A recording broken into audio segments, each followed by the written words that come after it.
예, 여러분 제가 진짜 중요한 얘기 하나 안 했어요. 뭐냐면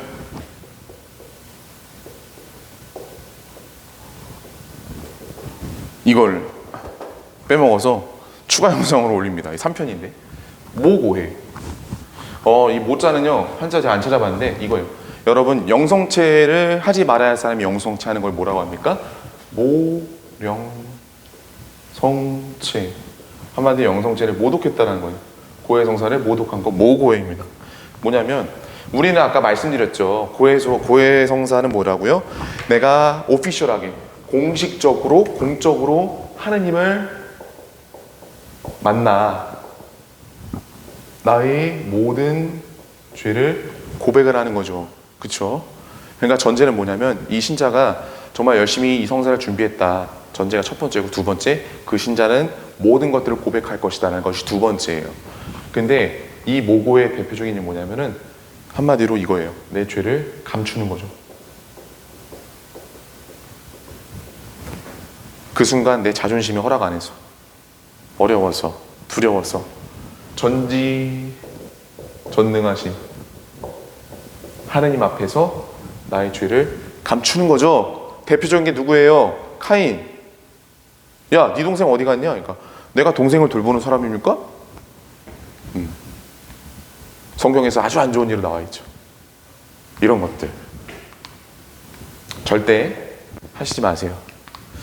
여기서 덧붙여서 말씀드리면은 물론 제가 여러분들의 이 어려움을 뭐 다 무시하고 무조건 안 하면 지옥 가요, 안 하면 저게요 라고 말씀드린 게 아니에요. 뭐냐면 여러분 반드시 성과 관련한 죄는 고백을 해주셔야 됩니다. 이건 진짜 부탁드릴게요. 근데 그런 부분들이 있어요. 여러분 그냥 판공성사 기간이 아닌 동안에 저한테 보시면 그런 부담감이 있을 거예요.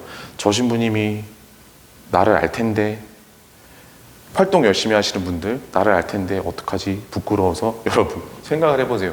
고해는 비밀이죠. 제가 만약에 이 비밀을 누설을 하잖아요. 그럼 저는 주교님한테 가서 고해성사 봐야 될 거예요. 주교님과 교황님한테 가서. 엄청난 죄예요. 제가 굳이 이런 십자가를 저한테 짊어지도록 해야 하겠습니까? 절대 안 그러죠. 두 번째, 제가 여러분을 만날 때 어색해하거나 불편함을 가지는 것들 생길 수가 있는데 그럴 일은 없어요. 가능성이 있는 것이지. 왜냐하면 그 죄와 상관없이, 왜냐하면 그 죄를 고백한 순간 하느님께서는 용서해 주셨어요. 그리고 아까 사제경 보셨죠? 나도 용서한다. 성부와 성자와 성령의 이름으로 이 교회의 죄를 용서한다. 그래서 그 죄 때문에 제가 불편한 기색을 내비치는 것부터가 말이 안 되는 넌센스예요. 그렇죠? 그리고 마지막으로 이미 다 용서받은 죄와 이미 용서받은 죄와 저랑 무슨 연관이 있겠습니까? 제가 그분을 불편하게 대할 이유가 뭐가 있겠습니까? 전혀 없어요. 그래서 여러분께 그런 인간적인 생각들은 잘 덮어주시면 좋겠습니다. 근데 이 성과 관련한 죄는 이런 것 때문에 사실 고백하기가 어려워요. 하지만 이런 것들을 잘 고백을 해주셔야 됩니다. 여러분 제발 부탁을 드릴게요. 이 성과 관련한 죄에 대해서 뭔가 자세하게 해설을 하는 것보다는 여기서 또 하나 가지 붙여서 말씀드린 건 뭐냐면, 특히 죄는 모고와 연관돼서 말씀드리면은 아까 제가 죄를 식별할 때 왜 예수님과 함께 보라고 했냐, 아까 제가 은총 때문이라고 그랬어요. 은총과 도움. 그리고 제가 하나 더 말씀드리면 이런 차원이 있어요. 무슨 차원이냐, 바로 식별의 기준이라는 거예요. 고해성사를 보실 때도 여러분 되게 어떻게 하냐면은 다 내가 기억력에 의존하다 보면 뭐가 돼요? 내가 기준이 돼요. 내가 기억에 나는 것들만 말하는 게 첫 번째고, 두 번째, 기억에 난다 하더라도 이게 어때? 해버리면 그만인 거예요. 내가 기준이 되면 안 돼요. 왜요? 이름은 교만의 죄예요. 왜? 죄인지 아닌지를 식별하는 분, 기준을 두는 분이 누구예요? 그 누구도 아니라 하느님이에요. 교회는 이 기준에 대해서 해설을 해주는 거예요. 교회의 가르침을. 이런 것들을 해설을 해주는 겁니다. 그래서 성과 관련해서도요, 교회는 신학적으로나 교리적으로나 말합니다. 혼전 성관계, 노, 동거, 노, 특히 혼인 문제, 이혼, 그리고 뭐 혼인을 전제로 한 동거 안 됩니다, 여러분. 네, 이런 것들. 또 피임, 낙태. 피임이라는 거는 단순히 혼전 성관계 다 걸려요. 피임이나 이런 것들. 근데 부부 사이에서도 피임 기구 사용하는 것들. 무시 이런 꼰대 같은 집단이 다 있어, 여러분. 제가 문헌 하나 알려드릴게요.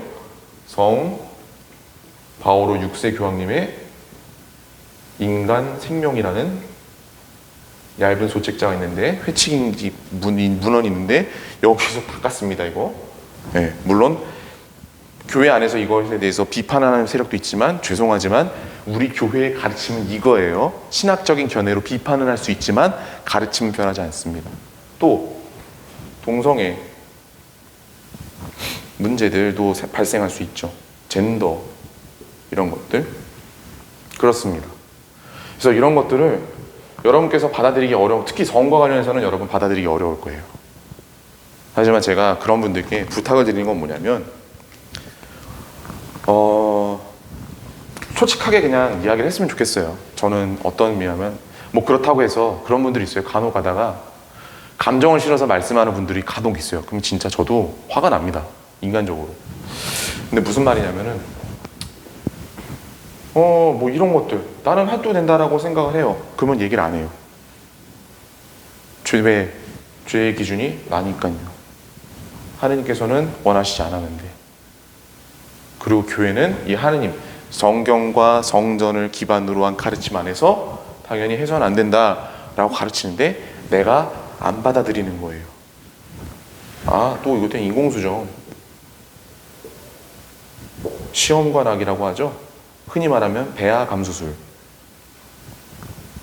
인공수정을 해서 하나만 날지 둘만 날지 셋 다 날지 또 하나만 난다면 두 개의 배아는 폐기 처분되는 이런 것들. 여러분께서 고해성사 안에서 잘 말씀해 주세요. 그 안에 물론 이런 것들이 상처로 남은 분들이 있어요. 근데 이런 것들을 입 밖에 내는 것부터 벌써 이런 것들을 왜 나보고 입 밖에 내고 강요하냐? 강요가 아니에요. 왜요? 고해성사가 뭔지 제가 설명드렸잖아요. 그 안에 담긴 여러 가지 교리적인 의미를 파고들면은 절대 그것이 여러분들의 아픔을 끄집어내는 아픔을 끄집어내도록 강요하는 게 아니라는 거예요. 하나님을 만나서 그 모든 것들 내가 말씀을 드릴 수 있는 그 정도의 친밀함, 그 정도의 신뢰를 여러분께서 갖추어 주시길 부탁을 드리는 거죠. 그리고 그게 여러분들에게 도움이 되면 도움이 됐지 해가 되지 않는다는 거 다시 한번 강조드리는 겁니다. 그래서 이런 것들 솔직하게 말씀드려야 되는 건 뭐냐면 저는 이것에 대해서 아직은 인정하지 못하겠습니다만 어쨌든 하느님께서 원하시지 않는 거니 고백을 합니다. 이렇게만 말씀하셔도 저는 정말 감사할 것 같아요. 왜요? 그 순간만큼은 내 뜻을 내려놓고 내가 그 잘못을 아뢰는 거잖아요. 이런 것들 여러분께서 모고해하지 않았으면 좋겠다. 모고해의 가장 저기는 첫 번째 내 자존심이고 두 번째 그냥 일반적인 두려움일 수도 있지만 세 번째는 내가 기준이 된 모고해가 있을 수 있어요. 내가 인식을 안 하는 거죠. 내가 봤을 때 나 여자친구랑 하룻밤 잤는데 뭐 사랑하는데 어때? 결혼을 전제로 하고 동거 나 얘랑 사랑해서 같이 살고 싶은데 뭐 어때? 내가 사랑하는 사람인데 하느님이 무슨 적이야? 이혼 문제는 뭐 여러 가지 있을 수 있죠. 더 이상 나 애 낳기 싫어서 피임기구 썼는데 뭐 어때? 여러분들 속지 마세요. 부부 사이에서도 음란죄가 생길 수가 있어요. 하느님께서 보시기에. 이런 것들 우리가 해서 잘 살펴야 돼요. 이런 것들을 우리가 잘 식별하기 위해서는 또 어떻게 해야 되냐. 마지막으로 제가 강조드리는 거는 아까는 실천적인 부분을 말씀드렸어요. 실천적인 부분들 뭐냐면 내가 하루를 어떻게 성찰을 하는가 이런 것들. 그리고 동시에 이런 것들이 있어서는 왜 안 되는지 어디 나와 있다고 그랬죠? 성경에 안 나와 있고 여기 나와 있죠. 성경에 안 나와 있다는 건 뭐 성경이 인정한다는 건 아니지만 이런 문헌이 나와 있어요. 바로 여러분께서 신앙과 제가 교리 이 영상을 올렸던 이유도 다 그거예요. 뭐냐? 내가 하느님 신앙에 대해서 잘 공부를 하고 있어야 이러한 유혹에 빠지지 않는다라는 거예요. 이런 유혹에 빠지지 않는다. 그리고 이러한 죄를 졌어도 금방 내가 인정을 하고 회개를 해서 다시금 하느님께로 나아갈 수 있다라는 이 가능성이 있어요. 근데 여러분께서는 이런 것들을 그냥 내가 좋으니까, 내가 사랑하는데 단순한 논리로 간다는 거예요. 근데 여러분들도 여러분 스스로의 인생, 신앙생활은 인생이잖아요. 그런 거에 있어서 진지한 생각을 안 하진 않을 거라는 거예요. 무슨 말이냐, 겉으로 보긴 단순해 보일지라도 그 안에서 여러분들의 여러 가지 뭔가 진지한 성찰? 좀 약간 표현이 안 되는데 어쨌든 그냥 단순하게 A는 B니까 이게 진리야, 단순하게 결론 짓지는 않으실 거라는 거예요. 여러분의 삶에 있어서 고민하고 이러한 것들인데, 그 고민할 수 있는 재료나 식별할 수 있는 도구가 어디에 있어요? 교회 안에 다 있어요. 교리로도 있고요, 교황님 문헌으로도 있고요, 뭐 여러 가지 등등, 교황님 문헌이나 뭐 교황청 부서의 문헌이나 등등등등 여러 가지들, 천주교 주교회의 들어가면 다 나와 있어요. 그런 것들을 읽어보시면서 공부하시면서 해야 여러분께서 오늘날 이 혼란스러운 시대에 살아가실 때 식별의 기준이 서요. 올바른 신앙인으로 살 수 있고 건강한 신앙인으로 살 수가 있습니다. 그리고 이 안에서 성사생활 안에서도 하느님을 모독하는 일이 생기지가 않을 거예요.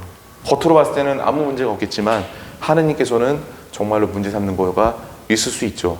바리사이적인 측면을 말씀드리는 게 아닙니다. 충분히 염려할 수 있는 부분인 것이고, 이러한 부분들은 제가 성직자로서, 사목자로서 여러분들에게 위험성을 미리 말씀해 주는 것이 저의 마땅한 도리예요. 그래서 말씀을 드리는 겁니다. 이런 것들 여러분 스스로나 혹은 주변 사람들이 이렇게 한다고 해서 거기에 속지 않으셨으면 좋겠어요. 우리가 추구해야 할 방향이나 가치관은 누구에게 있다? 하느님에게 있다. 그래야만이 우리에게 참 행복과 구원이 주어지고 그에 합당한 은총이 주어진다. 이런 것들 여러분께서 잘 기억해 주시면 대단히 감사하겠습니다. 오늘 진짜 마무리하겠습니다. 네.